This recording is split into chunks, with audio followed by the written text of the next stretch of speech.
18वां प्रकरण 66वां सूत्र है।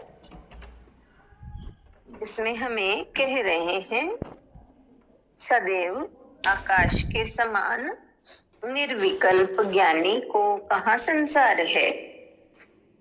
सदैव आकाश के समान निर्विकल्प ज्ञानी को कहाँ संसार है, कहाँ आभास है, कहाँ साध्य है, कहाँ साधन है। कह रहे हैं हमें, ये संसार मन का ही प्रक्षेपण है। जैसा मन है वैसा ही संसार दिखाई देता है। संसार में राग द्वेष लाभ हानि हर्ष विषाद सुख दुख जो भी दिखाई देता है सब मन का ही खेल है। इसके पार है चेतना अस्तित्व आत्मा जो मन का निस्तरण करने पर ज्ञात होती है। इसके पार है चेतना अस्तित्व आत्मा जो मन का निस्तरण करने पर ज्ञात होती है।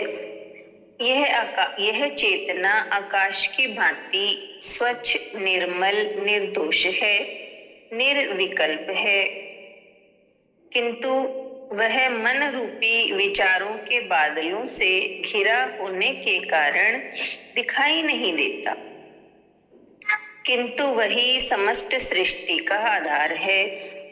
जिस ज्ञानी का मन से तादात्म्य टूट गया उसका संसार विलुप्त हो गया।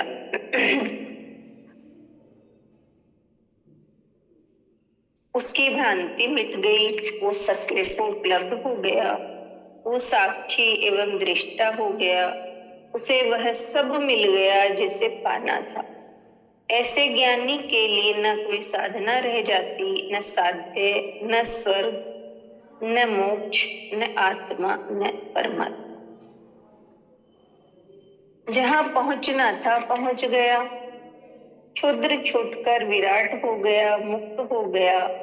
यही परम उपलब्धि थी जिसे पा लिया, निर्विकल्प हो गया। यही ज्ञान की अंतिम स्थिति है।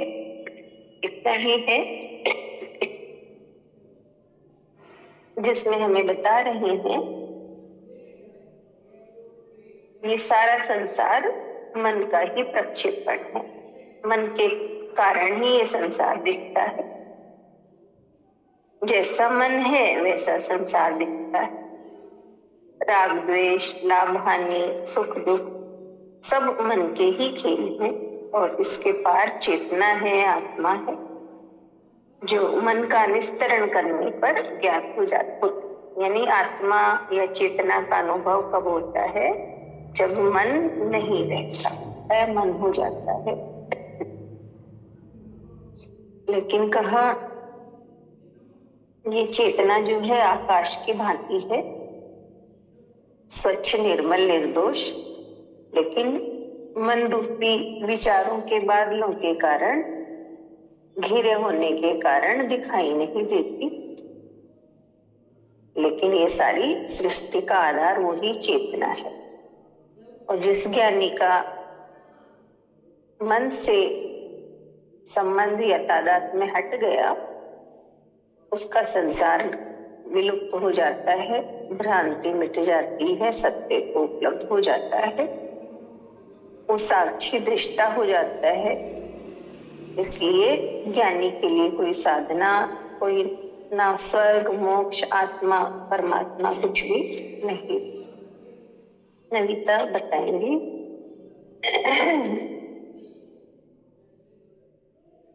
हरिओम पूजा। हाँ हरिओम।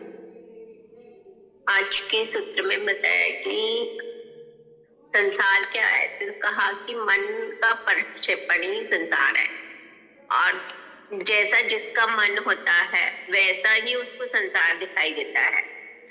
तो संसार में जो द्वैत का भाव है, राग द्वेष लाभ हानि सुख दुख, ये सब कहा कि मन का ही खेल है।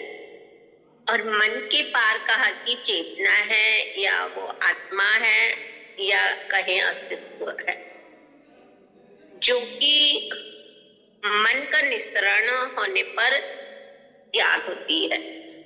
इसको और इस तरह से बताया कि जैसे चेतना है वो आकाश की भांति है, कि वो एकदम स्वच्छ, निर्मल और निर्विकल्प है। जैसे आकाश बादलों से घिरा होता है तो कई बार बादल ही दिखते हैं, आकाश नहीं दिखता है। वैसे ही कहा कि हमारे विचारों के बादलों से ये आत्मा घिरी हुई रहती है, तो इसलिए हमें दिखाई भी नहीं देती और हमें अनुभव में भी नहीं आती है।